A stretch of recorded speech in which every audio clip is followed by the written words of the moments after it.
I'm Theo, and I'm very glad to be here at Reload Greece. I think the only way to reload Greece is by doing outside of Greece.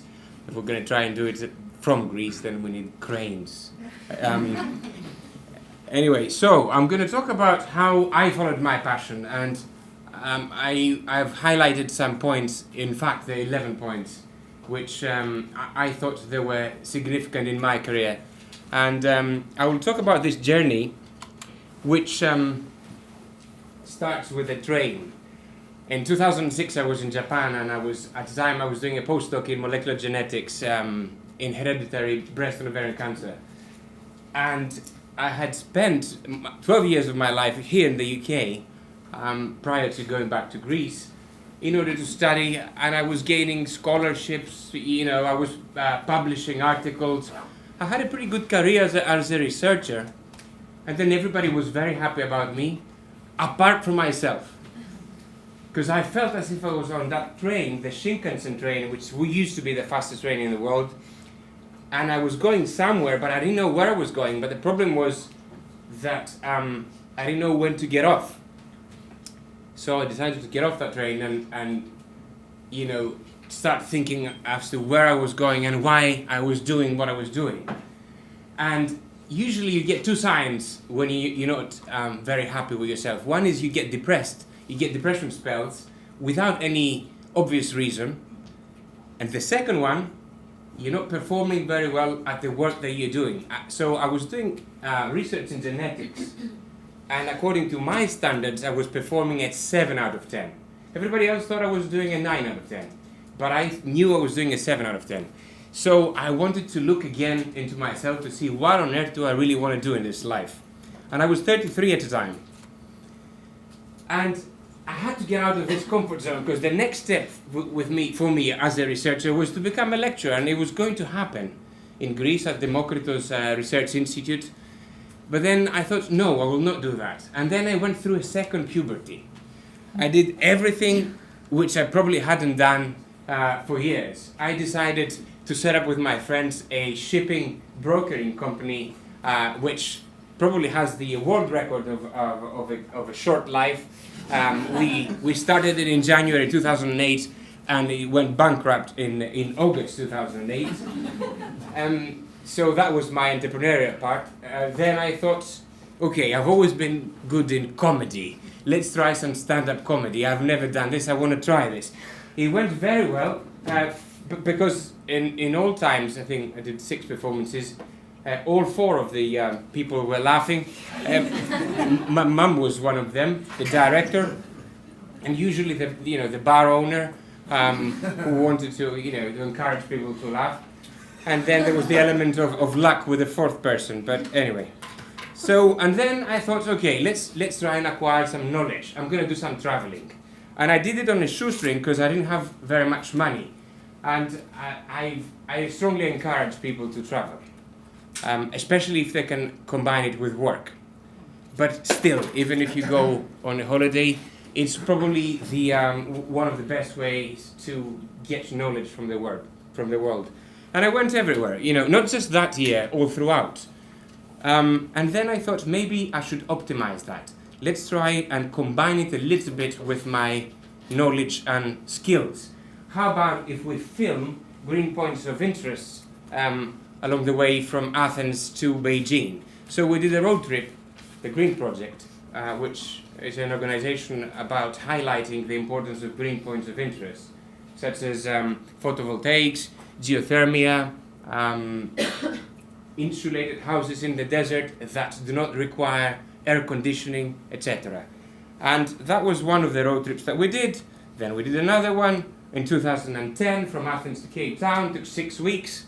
And then we did a third one, which was from Athens to Cape North.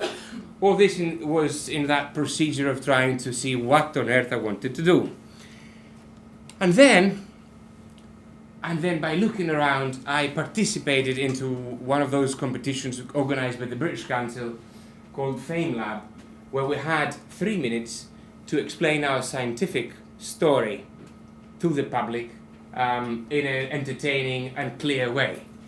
And I did pretty well in order to reach the finals, but I did really bad at the finals. But it didn't matter to me. For me, it just highlighted something new, something which would combine science, which I had invested 12 years on it, together with performance, expression, art, communication, and I could see an entrepreneurial side to that. Hence, I co-founded SciCo for Science Communication, which is an organization which aims to communicate science to the public and also to particular stakeholders: science, technology, health, environment, innovation technology, anything that has to do with that area. But let's see, is there a need for science communication? You might be aware of this Facebook page, I Fucking Love Science. That started in 2010. It had probably about 7,000-8,000 likes at the time. Nowadays it has more than 35 million likes. So is it a trend, or is there a social need for that? Why is it important to communicate science? Well, there's many reasons. I'm not going to go through all of them today. I'll just highlight a few. But as an example, you need to know whether you want your kid to speak on the to be able to speak on the mobile phone or not. Maybe you want to let him or her speak on the phone, but you need to be able to to have the knowledge or the understanding where to seek that information and take that decision. You need to know whether you want to believe in climate change or not. You may not want to believe into climate change. Okay, maybe you need a psychiatrist for that, but still, it's your own right. Also, this is a good example of science communication. Here you can see how much sugar is in each one of those drinks. Would you drink any of them after seeing this picture? Maybe not. Another thing which actually relates to what we're doing here, I think that one of the solutions for Greece will be to keep on investing on science and technology, research in science and technology, research in innovation. This graph, which is getting data from UNESCO, shows that one of the most prohibiting factors for innovation in industry is the lack of information in technology. Okay, third bullet point. You need to find your unique selling point. It's very important. You might be aware that in 1996, when Google was founded, there were quite a lot of other search engines around. Yahoo, Lycos, Alta Vista, and Excite. Why do you think that Google did so well at the time? Because nobody else believed at the time that they would make it with all that competition around. There's two reasons. One is the algorithm that they made, which was fantastic. And the second one was that they said, we are a search engine. They didn't say we have Gmail, they didn't say we're telling you the weather, they didn't say anything else. When you've got an eye problem, do you prefer to go to the pathologist or to the eye doctor? You go to the eye doctor. Of course, if you're in the UK, you go to the GP, and then the GP says, oh, you've got a problem with your eye. You have to see an eye doctor. And then you say, oh, I thought it was coming from my ear. Anyway, you go to the specialist. Why? Because you think that the specialist knows better. And if Google did the same thing, they said, we are the search engine here. And then, of course, 20 years on, they have a satellite. They do cars. They do everything. They're a supermarket. But at the time, they said, we're doing one thing. And we did the same. We said, we're gonna, where is it? We're gonna play theater. We're gonna do shows about how to explain science to the public. And we became pretty good at this. We did a lot of shows. We did more than 200 shows in schools, in the municipalities and everything, trying to explain scientific issues to the public. And then I'll tell you what happens later on. So find your unique selling point. Another thing which helped very much was to volunteer.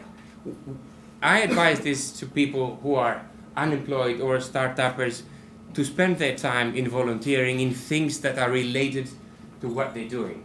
I think it's a great methodology in order to not only get a job, but also network, learn some new skills, improve your CVs.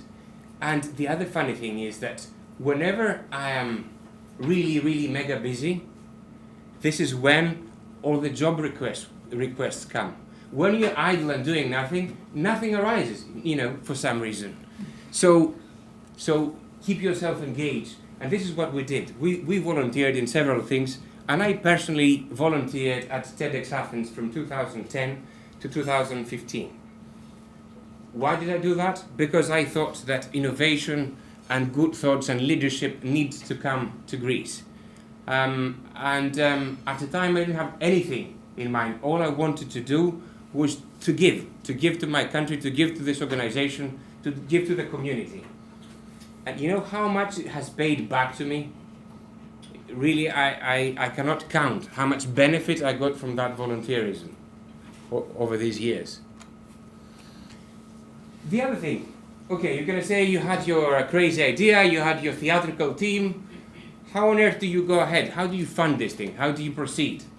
At the time, there was no way. There was no solution, because there was no market for science communication, not only in Greece, but nearly anywhere in the world. It was too immature. The whole market was immature for that.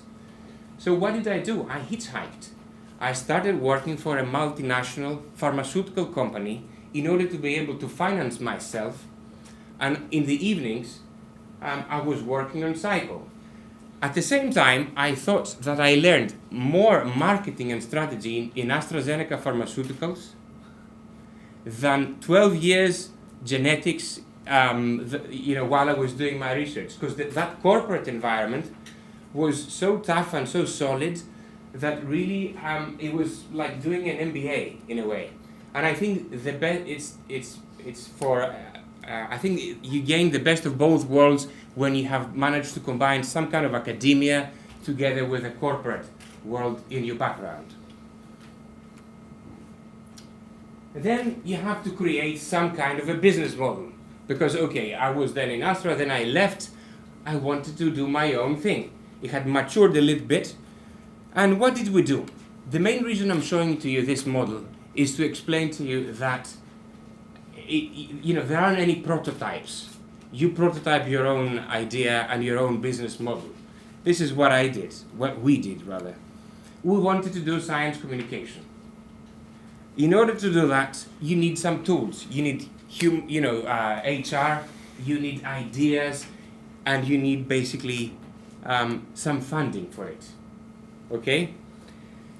We realized that by explaining science to schools, like doing environmental science workshops or healthy eating workshops to kids, we could use those workshops to large corporate organizations, like OTE. If you take out the science and you use the methodology for corporate image, for inductions of newly employed people, for merging of two companies. So basically, we started using the tools that we had developed for science communication. We started using them for commercial reasons. And what happened? We got some funding for it. And then the large corporations said, we want more of your tools. They're really good. We like them. They're innovative. We did more than 200 workshops in Greece and Cyprus. And then what happens? You make more tools that you can use in order to make more tools for science communication as well. And this is the loop for SciCo. You cannot find this in any textbook because it created itself empirically. Okay. The other thing which I find particularly important is adaptation. I love adaptation. I love the theory of evolution because I'm a geneticist, and I had the luck to visit the Galapagos Islands back in 2009. What you see there is that there's two types of iguana. There is the land iguana, which is the one on your right, which actually weighs about 18 kilograms. It's like a big baby. And those iguanas actually migrated from Latin America on woods, on floating woods, some 1,000 years ago. So they went to the islands first. What happened is they ate everything in some of the islands. So there was no flora for them to eat. Some of them had to dive into the ocean in order to be able to eat from the bottom of or actually the sides of the seaside. And then you had the evolution of the marine iguana, which has one distinct feature. When it comes out from the water, it spits out all the salt because it has some special glands that actually filter out all the salt. So, like that iguana which adapted itself to the environment, if your passion is, for example, to be a great graphic designer who used to work for magazines, if you don't become digital, as magazines have died completely, you're going to die too. You need to adapt to your environment. And this is what we did as well. We took the theatrical shows up to a point. We did 3 or 4 CSR, corporate social responsibility campaigns with those. It couldn't take us very much further. So we did 2 things. One is we developed a hell of a lot of other tools. And secondly, we adapted that knowledge from the theater to training telecommunications companies, the story I was telling you in the previous slides, as workshops. And you can make, rather than do a whole show which is 1 hour long and it's heavy, you can make a 90 seconds filler on YouTube with your actors and can pass your message straight away. So you can have a digital format of that. The 8th point is to empathize. I find that also very important. What does empathize mean? It means to start thinking like your customer. If you want to open a souvladzidiko, you need to ask first whether your neighborhood needs a souvladzidiko. It's very important, even if it's your passion in your life. So I'll give you a great example. I love this example. We have the inventor of MRI scans from General Electric. And what he was really thrilled of what he had achieved. The MRI scan, was a revolution in scanning because you get a much better analysis of the human body. And in addition, you don't have all the radiation of CT scans or X-rays. So he was proudly going to the hospital to see how the MRI scan would operate. Actually, he went to a children's hospital where the kids, most of them had leukemia or children's cancer. And he said, at least I can offer something to them. I've got an MRI scan, they'll be thrilled to have it. So he goes to the corner and he sees that parent going with his little daughter. And what does he see? That the girl is devastated. She's crying all the way. Why? Because there's all the signs, careful, XX, watch this, watch that. It's like a hospital. It's really bad. And especially when they get into that. Have you ever been to an MRI? It's like a terrible experience. You have to stay still for 30 minutes, like that. And it goes, like it's really claustrophobic and it's really bad. And the guy says, I cried so much with my failure. Because I had designed an MRI scan for myself, not for the patient. So what did they do? They did what everybody has to do. They sat and observed the people. They observed, what were their needs. And they came out with some ideas. How about if we transform this MRI scan to an experience for the kid, which will be part of an adventure. They made 6 prototypes. I'll show you some of them. In one of them, the story was that the kid gets into a canoe and they had to stay still because otherwise they will rock the canoe and it will tilt. And the kids became so thrilled with this that in some cases when they had thrown little rocks on the ground, they were telling their parents, "Mommy, don't step in the water, just on the rocks." So it became the same thing with little cost it became a completely different experience, only because they empathize with a customer, with a patient. This is what you need to do. You need to study your crowd, your audience. You need to see when you're trying to sell something whether you would buy it. Would you buy it? What would you need for that to be successful and good? And this is what we've tried to do at SciCo. The other thing is creativity. I love creativity. And of course it stems from the previous point. This is a picture that Evgenios Trivizas showed to us in TEDx Athens 2013. I had the privilege of introducing him. He said that if you give that paperclip to kids who are below the age of 5, then they can find up to 153 different uses of them. If you give them to kids up to between the age of 5 and 10, they can find up to 83 different uses of them. And if you give them to adults, they can find up to 8 uses of them. So creativity goes down.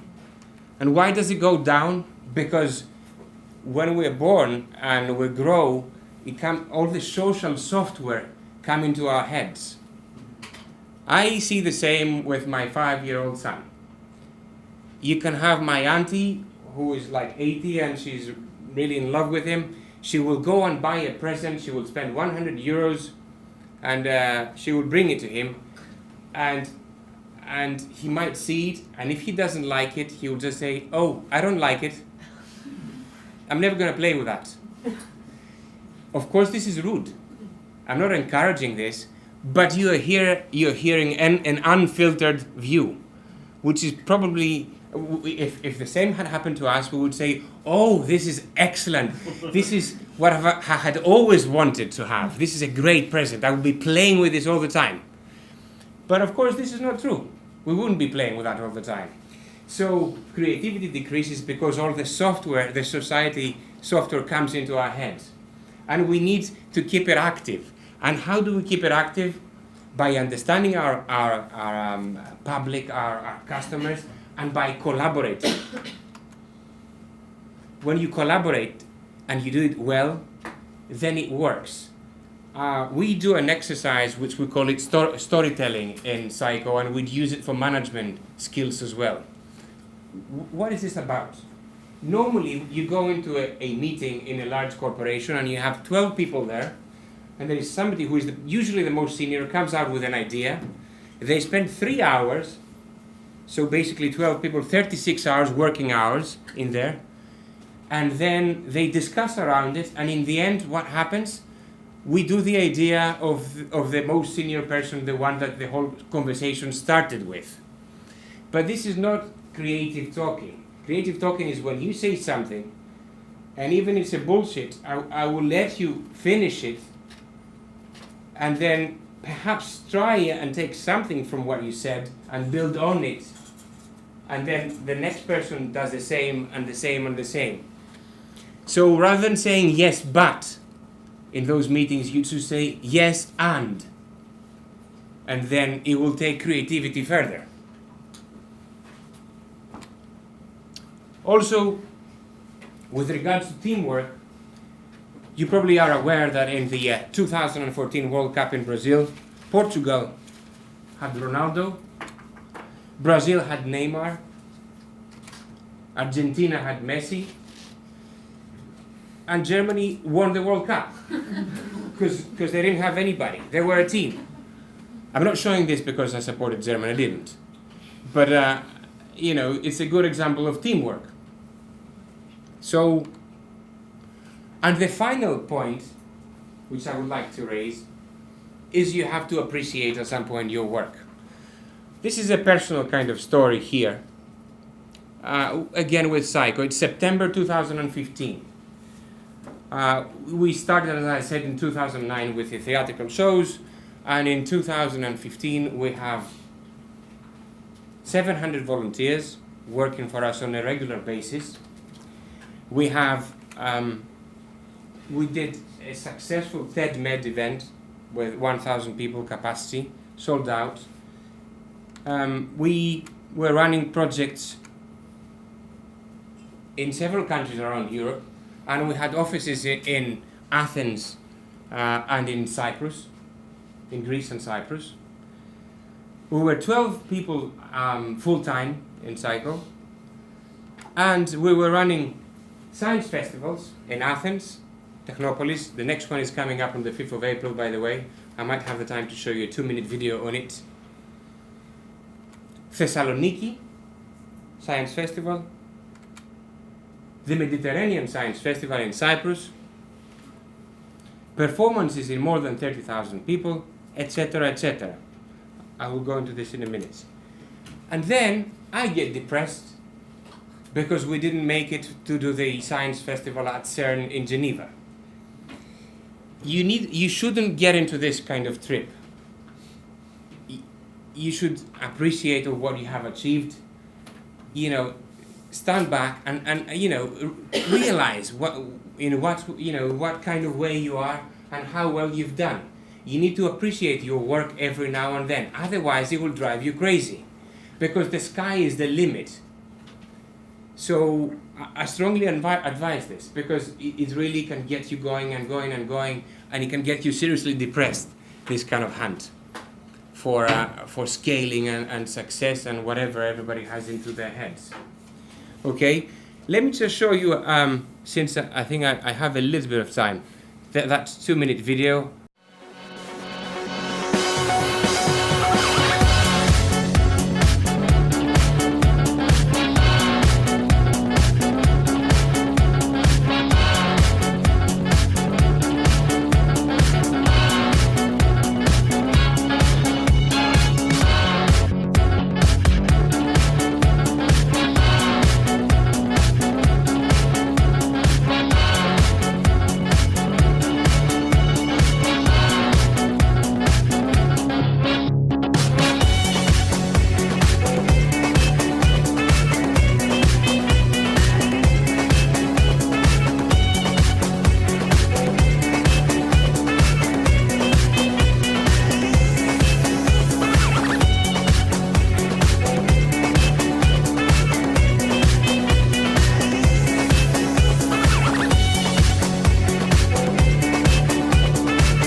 This is the last part about the, this is one of our newest projects. Again, it has to do with volunteerism and capacity building workshops, because people have overdone it, as they do with nearly everything in Greece, with volunteerism, and you end up working as a slave in the end without any point. We thought, okay, if we're going to have volunteers for all our activities, let's give something back to them. So we are training them into regular capacity building workshops. We've created the ambassador scheme, so they learn about event management, about communication, about fundraising, about capacity building skills and workshops. So in the end, when they come to the festival or our events, they are empowered and they're skilled to do something. And I think it's working very well. The results that we're getting in our evaluations are great. This is what I had to say today, and I will sum up with one of the things that, as you probably have all seen from Steve Jobs' talk, about connecting the dots. It's nice for me to be able to narrate my story backwards. It makes sense, and in fact I can patch things up so that it makes a good narrative. But it's impossible to write it forward. And success is not actually a straight line. It goes like this. So thank you very much. Thank you.